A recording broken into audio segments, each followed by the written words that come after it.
Welcome to Guide Guru. We hope this video helps. You start by picking a trusted VPN and installing its app immediately. This is the fastest way to change how Google traffic is routed. Once installed, sign in or create an account and accept required permissions like network access and VPN creation.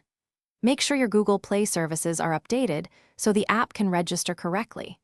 You want the VPN app ready in the background before changing system settings, because subsequent steps assume the app is active and reachable. You now open System Network Settings and either select the VPN app or add a new profile. This is where you tell the device to use the VPN for Google traffic.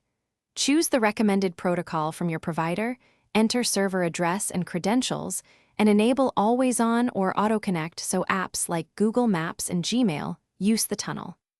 Once done, turn on DNS leak protection and the kill switch to prevent accidental exposure when the VPN drops. These protect your Google sessions. You finish by activating the VPN and verifying that Google sees the new IP address. A quick IP lookup and a Google search will confirm the change. Test key Google services, sign into Gmail and Sync Drive to ensure nothing breaks. If an app fails, clear its cache and force stop, then reopen.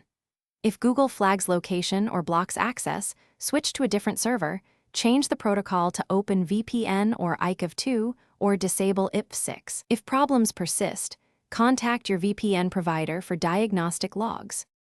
Thanks for watching. Consider subscribing if we helped you today.